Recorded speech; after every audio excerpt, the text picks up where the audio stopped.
morning from the Airbnb breakfast hall. So this is a free breakfast provided by the host. I think this is a really good deal because I paid, I think, £29 for a night, and they give you free breakfast included. There's also a free car park, and the town is very nice. So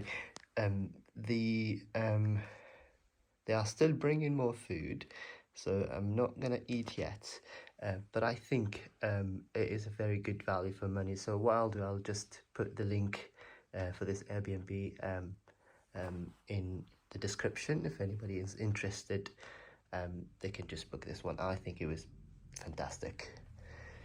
So I've just checked out. So this is the cat that left her trace on my car. So thank you for that. Yeah, she wants to get into the car.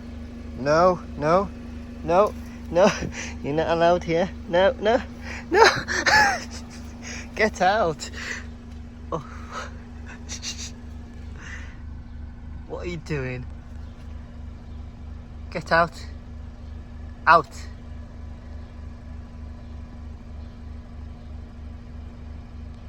Get out.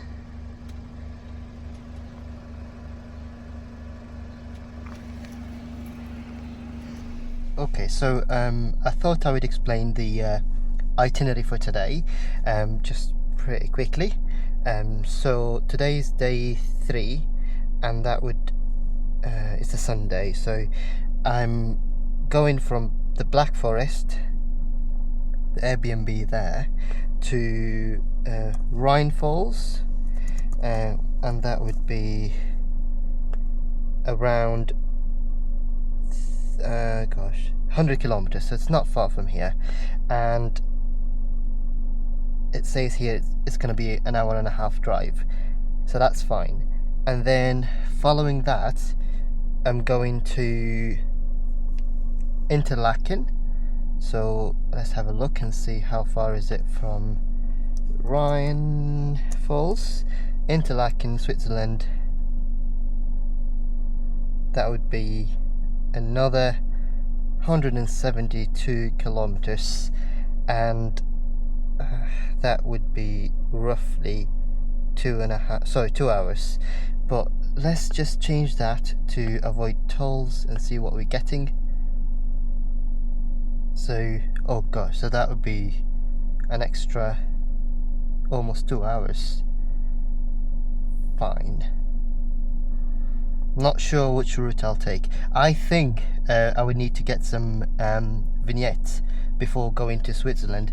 This is what the Airbnb host told me. He said you could just find it at fuel stations near the border, or if you don't do that, then at the border you will be faced with police officers who will stop you and make you buy one of them vignettes. So yeah, so this is the trip for today as a whole. So I'm just going to have a quicker sort of look at things. So we've got Rhine Falls there, and that should be, I don't know why it's taking forever to load. Oh, there we go. So we'll move this up. Done. So the entire trip would look something like this. Okay, so I'm here. I go down to Rhine Falls, which is in Switzerland, and then I'll just go to Interlaken, which is also part of Switzerland. Fine, so it's not too bad. So I'm leaving the town now. I think it's definitely a good stop to have. No regrets to stopping there, and definitely no regrets to going to that Airbnb. It was very nice. It's like a family-run Airbnb, and I highly recommend it. So now we're heading to the Rhine Falls, as I've explained earlier. And that will be an hour and 40 minutes. I'd have to keep an eye on the border because ideally I would like to get the vignette from a petrol station rather than being offered that by people at the border. I think there will be police officers. This is what the host told me yesterday. So nice scenery here, nice weather. This is why I decided to just put the roof down. Obviously I had to wash the windshield just like I did yesterday, so it's nice and clean, but I suspect it will get dirty as I continue driving.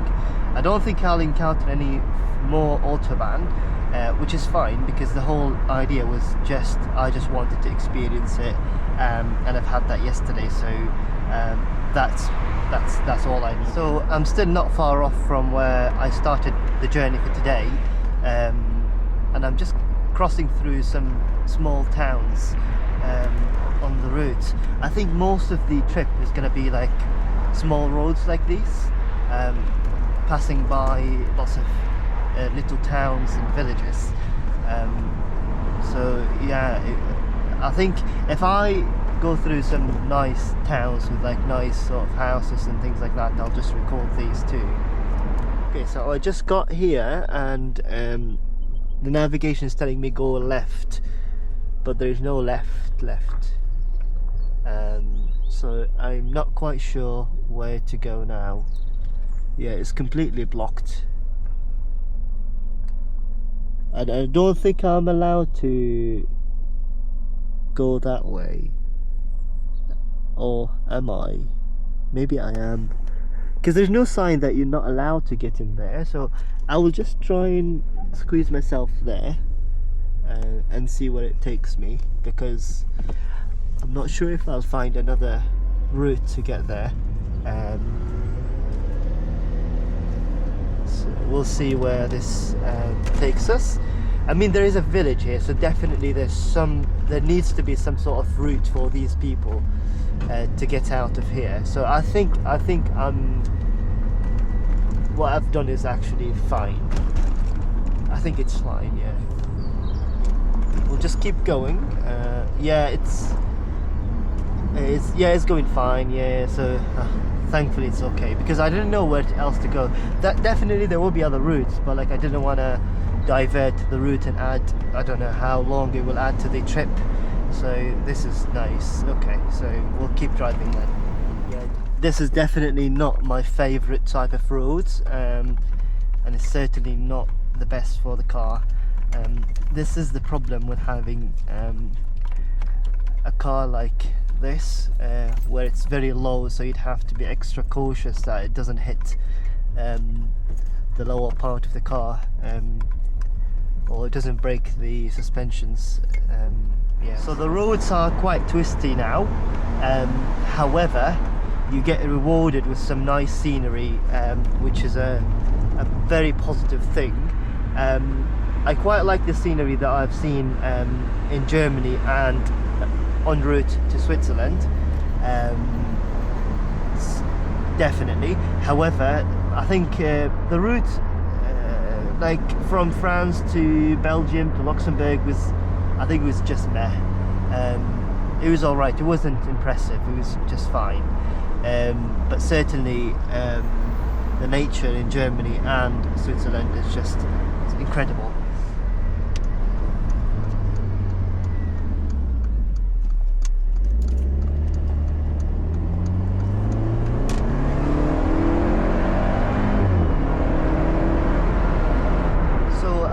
I was actually contemplating the idea of getting a camper van to do this road trip.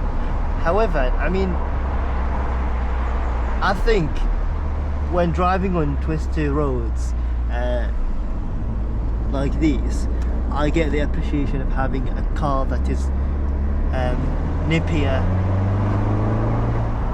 better at handling sort of like turns and things like that, because it's part of the fun actually, which you wouldn't get in camper vans. So I think this is the border, the Switzerland border, and what I would do is I've seen some police officers here, so I'll just ask them where can I get the toll from. Not the toll, sorry, the vignettes. So the police officer told me that the border is in 2 kilometers from here, and he says that it's possible for me to get the vignette from there, so it's not from here. That's fine, but at least it confirmed that it's fine to get it from the border itself. I think this is the border. Yes, it is the border. So cars on the left side, and I can see here the word Zoll. I'm not sure if that means toll. I don't know, probably. I'll switch off the camera now and I'll see what happens regarding the vignette here. Yeah, so I was stopped at the border. I think they check the number plate, and if it's a car from outside Europe, they would ask about passports and whatnot. So everything went fine, actually. They were quite nice. He said probably this is the petrol station he was talking about. He said you can just get the vignette from there. He said it's the next exit, so we'll keep an eye on that, and then get that vignette and stick it on the windshield and continue driving. I've got only 21 minutes left to get to Rhine River, so not far from now. So this is the vignette I was told about, and the man told me you'd have to stick it to your windshield, otherwise he told me that the police officers would do like this to you if you don't. So I will do that in a bit. I just realized that I don't have roaming in Switzerland, so I would need to go back to that restaurant, try and connect to a Wi-Fi to get my way around Switzerland. I might need to download the offline map. I think I've downloaded most of Europe. I need to double check. If I don't have Switzerland, then I need to connect to a Wi-Fi, download an offline map to use that. But it'll be a bit difficult to live without an internet. But yeah, that's the plan.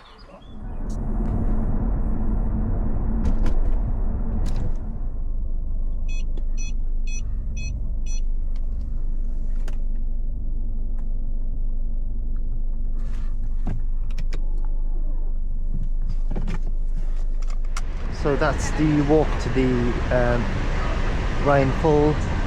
I think that's just like a trip with the train, but I'm not bothered, because it would be just a quick sort of like look at the waterfall and then just going back to the car.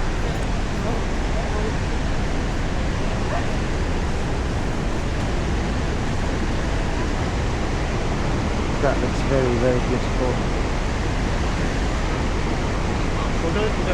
Nice blue and green contrast. Don't know how to get to that walk, to be fair.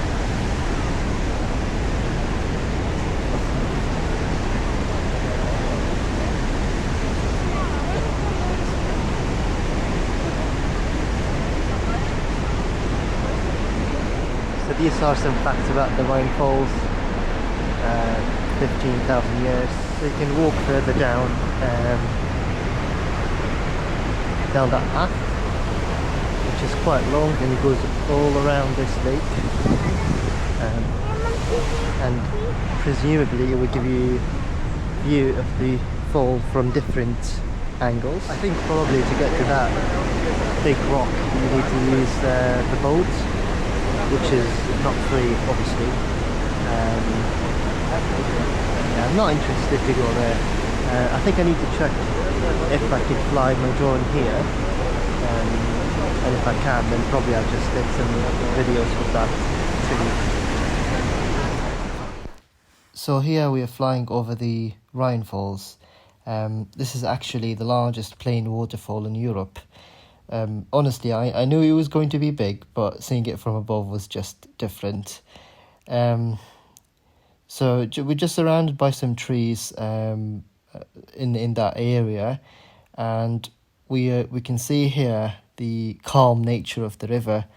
That you wouldn't have thought that the waterfall that it was coming from like a very sort of forceful waterfall. So a little bit about the waterfall. So it's about 150 meters wide, and it drops from around 23 meters. It's not the tallest, but it's definitely one of the loudest that I've ever seen in my life and heard. Just downstream, that is the start of the Rhine River, which is actually quite long. So it's 1,230 kilometers, which would be roughly 800 miles.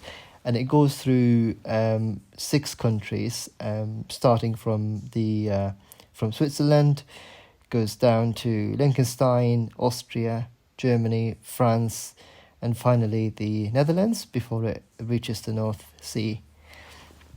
So this is actually one of the most important rivers in Europe, like for trade, history, everything. Loads of towns and cities were built around it. So I read somewhere that during the summer, over 600,000 litres of water flow over the falls every second. That is a lot. And as we follow the river, it gets more peaceful. As you can see, you wouldn't think that this calm water is coming from that strong waterfall.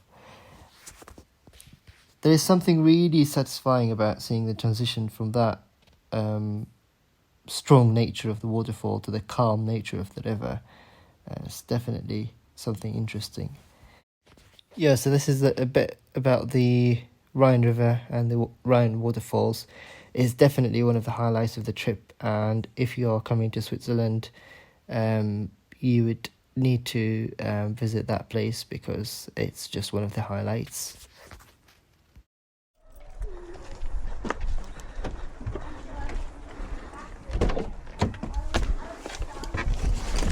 All right, back to the car. Yeah, that was the Rhine Falls. The next stop would be Interlaken. Not quite sure. I think it was 2.5 hours, which should be fine. If I find anything along the way, or if I stop somewhere, I'll record some videos there. So this says Zoll. Is that toll? And does my vignette cover me, or not sure. I would hope it would cover me. There's no man to ask here. I presume it would cover me, and that was the whole point of having the vignette. Probably. Yeah, I mean, I'll just drive and see what happens. I think myself and the driver in front of me are going to the same place because we've been taking the same exits and everything for the last almost half an hour. I'm pretty sure I just saw like a German flag. Am I back to Germany now? Yes, so I'm back to Germany now, briefly, and then I exit it after some distance. So yeah, probably this is why they had that sort of gate that says Zoll. Probably it's for the people coming from Germany to Switzerland, not myself. Yeah, so that explains the German flag.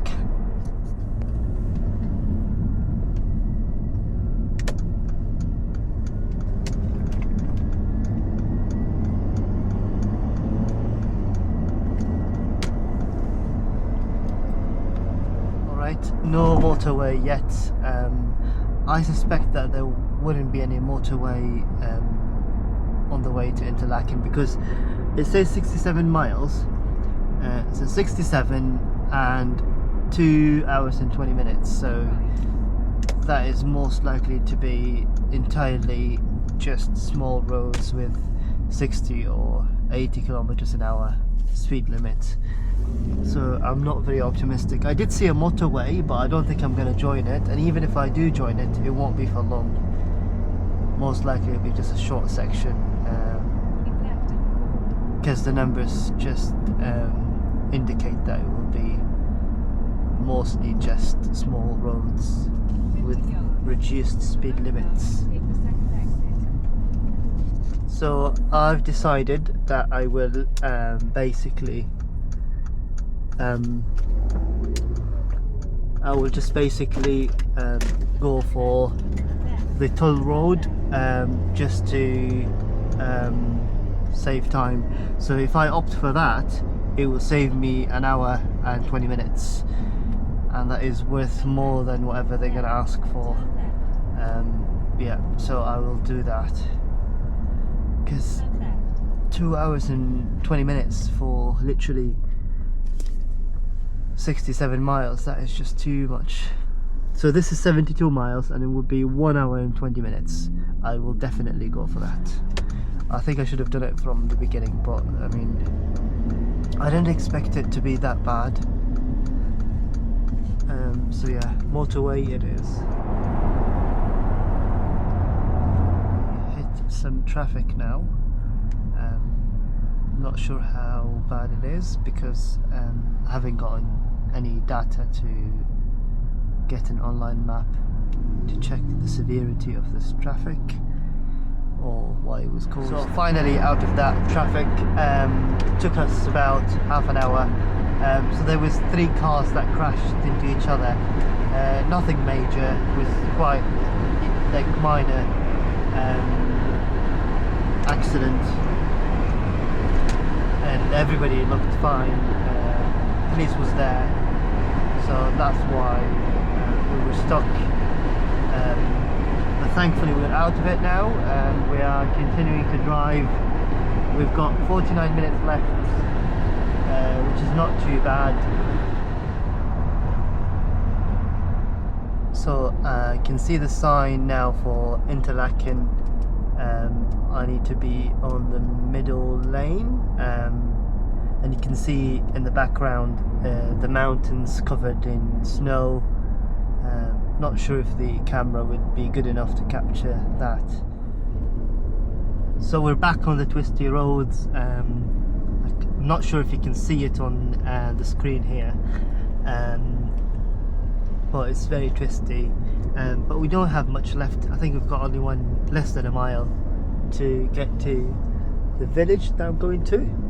We are going uphill now, and I think that's where the village will be, and it would overlook 300 yards, turn right, the mountains that we've seen earlier, which would be nice. Some cows are just chilling there, enjoying the view. So I think the Airbnb is at the end of this road.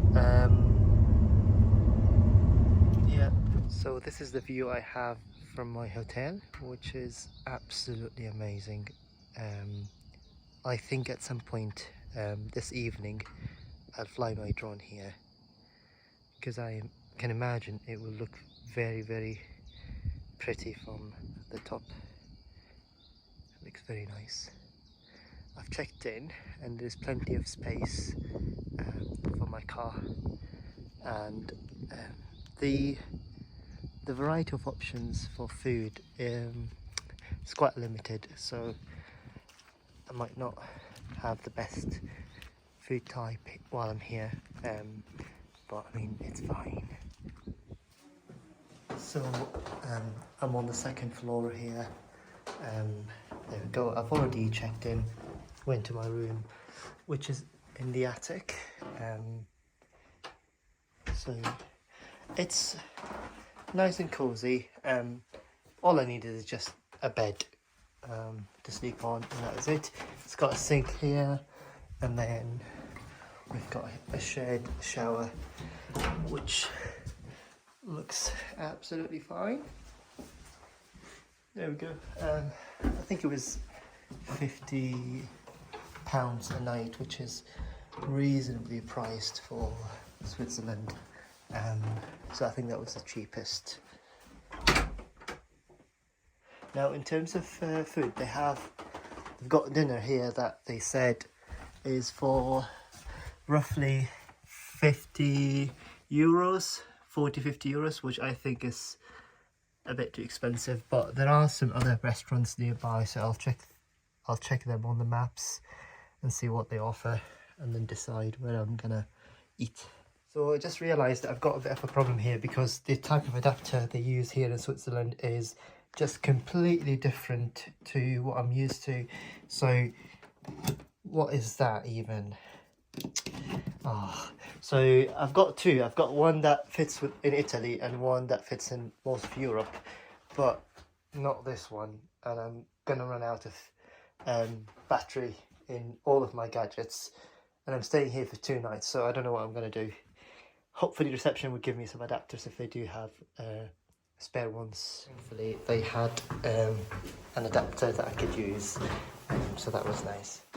Look at how cool this is. You just work here with a nice view of the mountain. It's incredible.